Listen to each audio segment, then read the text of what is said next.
નમસ્તે, સ્વાગત છે આપનું આપણા કાર્યક્રમમાં કે જેનું નામ છે ગોષ્ઠી વિથ વિકલ્પ કોટવાલ.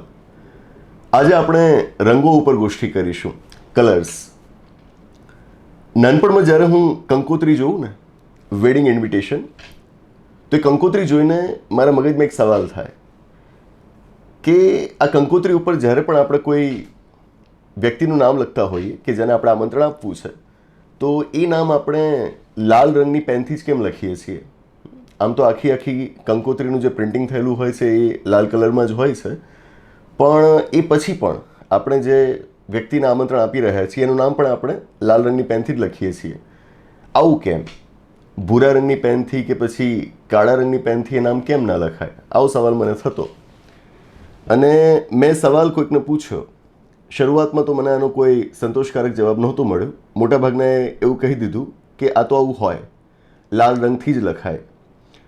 મને યાદ છે કે કોઈ એક પ્રસંગે હું નામ લખવા જઈ રહ્યો હતો અને એ વખતે મારા હાથમાં લગભગ કાળા કલરની પેન હતી અને મેં નામ લખવાનું શરૂ પણ કરી દીધું હતું. કોઈકને મને ટોક્યો, કાળા રંગની પેનથી નામ ન લખીશ, લાલ રંગની પેન લે.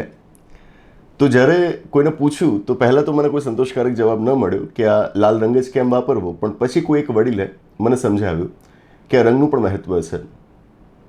લાલ રંગ, red colour, it is considered to be the colour of auspiciousness. It is considered to be a colour of પ્રોસ્પરિટી.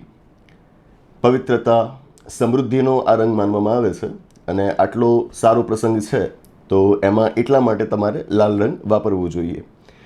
અને આમ કરીને ધીરે ધીરે મને રંગોનું મહત્ત્વ સમજાવવા માંડ્યું. નાનપણમાં તો આપણને શું સમજાય, પેઇન્ટિંગ કરતા હોઈએ એમાં રંગ પૂરી દેતા હોઈએ. દરેક રંગનું મહત્ત્વ સમજાવવા માંડ્યું. કેટલા બધા રંગ છે.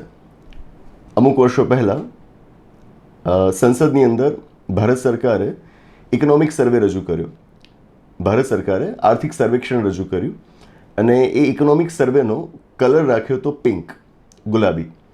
એ જેન્ડર સેન્સિટિવિટી, લૈંગિક સંવેદનશીલતા સૂચવવા માટે, મહિલાઓ પ્રત્યેની સંવેદનશીલતા સૂચવવા માટે એ પિંક કલરનો ત્યાં આગળ ઉપયોગ કરાયેલો હતો.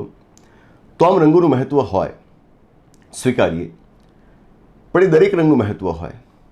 પછી રંગોના નામ પર આપણે લડવાનું ન હોય.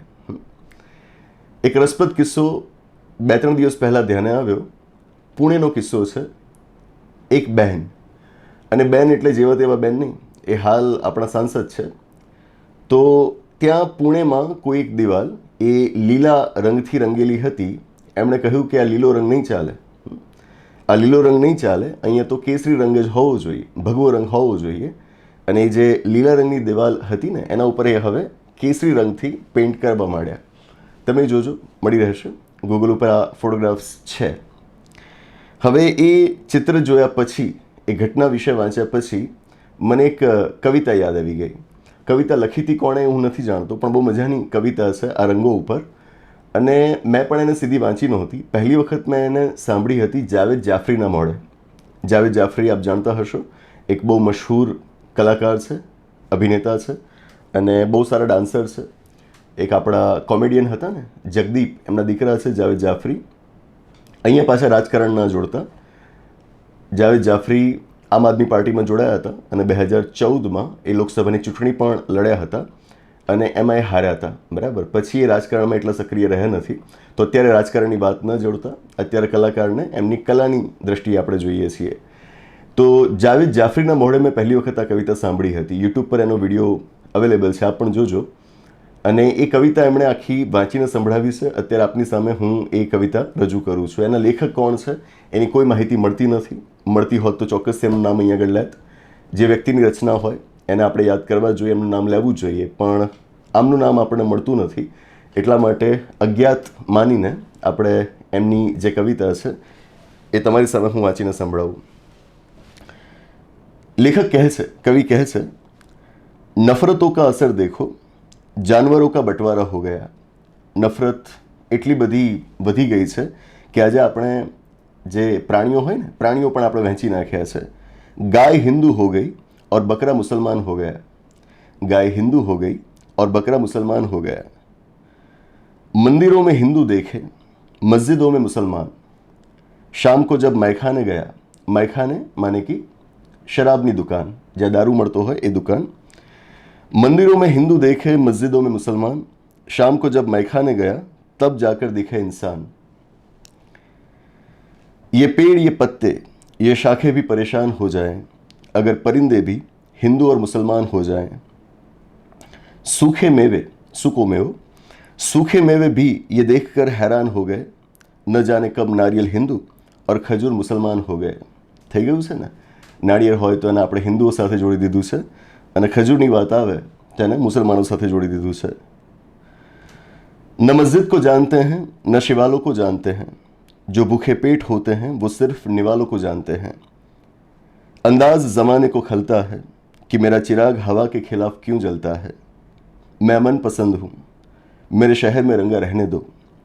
मैं मन पसंद हूँ, मेरे शहर में दंगा रहने दो। लाल और हरे में मत बांटो, मेरी छत पर तिरंगा रहने दो। जिस तरह से धर्म मजहब के नाम पर हम रंगों को भी बांटते जा रहे हैं कि हरा मुसलमान का है और लाल हिंदू का रंग है, तो वो दिन दूर नहीं जब सारी की सारी हरी सब्जियां मुसलमानों की हो जाएंगी और हिंदुओं के हिस्से बस टमाटर, गाजर और चुकंदर ही आएंगे। चुकंदर એટલે કે બીટ રૂટ, बीट खाता होइए ना આપણે, એ चुकंदर કહેવાય हिंदी में। जिस तरह से धर्म मजहब के नाम पे हम रंगों को भी बांटते जा रहे हैं कि हरा मुसलमान का है और लाल हिंदू का रंग है, तो वो दिन दूर नहीं जब सारी की सारी हरी सब्जियां मुसलमानों की हो जाएंगी और हिंदुओं के हिस्से बस टमाटर, गाजर और चुकंदर ही आएंगे। अब ये समझ नहीं आ रहा कि ये तरबूज किसके हिस्से में जाएगा। तरबूज, अब ये समझ नहीं आ रहा है कि तरबूज किसके हिस्से में जाएगा। ये तो बेचारा ऊपर से मुसलमान और अंदर से हिंदू ही रह जाएगा। તરબૂચનું આપણે શું કરીશું? ઉપરથી એ લીલું છે અને અંદર કાપીએ એટલે લાલ નીકળે, તો ઉપરથી એને મુસલમાન કહેવાનું, અંદરથી હિન્દુ કહેવાનું, એવું? રંગોના નામે પણ આપણે લડીએ છીએ, નવેની વાત છે ને। છેલ્લે એટલું કહીશ, કેસરી, લીલો આ બંને રંગ આપણા તિરંગામાં છે। આપણા દેશનો રાષ્ટ્રીય ધ્વજ, એમાં બંને રંગ મોજૂદ છે। અને મજાની વાત એ છે, આ બંને રંગોની વચ્ચે છે વધુ એક રંગ, એ છે સફેદ। સફેદ કે જે સત્યનો પ્રતીક છે, જે શાંતિનો પ્રતીક છે। કદાચ એટલે જ એના વચ્ચે રખાયો છે કે કેસરી અને લીલા વચ્ચે કોઈ લડાઈ ના થાય, બંને વચ્ચે શાંતિ રહે। અને એથી આગળ આપણા રાષ્ટ્રધ્વજની મધ્યમાં સફેદ રંગના પટ્ટાની બિલકુલ મધ્યમાં અશોક ચક્ર આવેલું છે અને એ અશોક ચક્રનો રંગ છે ભૂરો, નેવી બ્લુ। ભૂરા રંગનું મહત્વ જાણો છો? It is considered to be a colour that symbolises justice, ન્યાયનું પ્રતીક માનવામાં આવે છે, સમાનતાનું પ્રતીક માનવામાં આવે છે। એ જાણે કે સૂચન કરે છે કે જુઓ આકાશ, આકાશનો રંગ હોય ને ભૂરો, જુઓ આકાશ, આ આકાશ તળે આપણે બધા એક સમાન છીએ, કોઈ ઉપર નીચે નથી, આપણે એક સમાન છીએ। સમાનતા અને ન્યાયનો પ્રતીક છે આપણો ભૂરો રંગ। દરેક રંગનું મહત્વ હોય, એકેય રંગનું મહત્વ ઓછું નથી। જીવન બહુરંગી હોવું જોઈએ, બને કે તમને કોઈ એક રંગ પ્રત્યે વધુ શ્રદ્ધા હોય, પણ એનો અર્થ એ ન થાય કે તમે અન્ય રંગો તરફ નફરતનો ભાવ રાખો તમારા માટે કોઈ એક રંગ, પણ બાકીના રંગોના રંગ પણ તમારા જીવનમાં ભળતા રહો, બસ એ જ। તો બસ આની સાથે આ ગોષ્ઠીની આગળ સમાપ્ત જાહેર કરીએ છીએ। આવનારા એપિસોડમાં આવી જ કોઈક નવી વાત સાથે, એક રસપ્રદ ચર્ચા સાથે, એક નવી ગોષ્ઠી સાથે પાછા મળીશું। આભાર, નમસ્તે।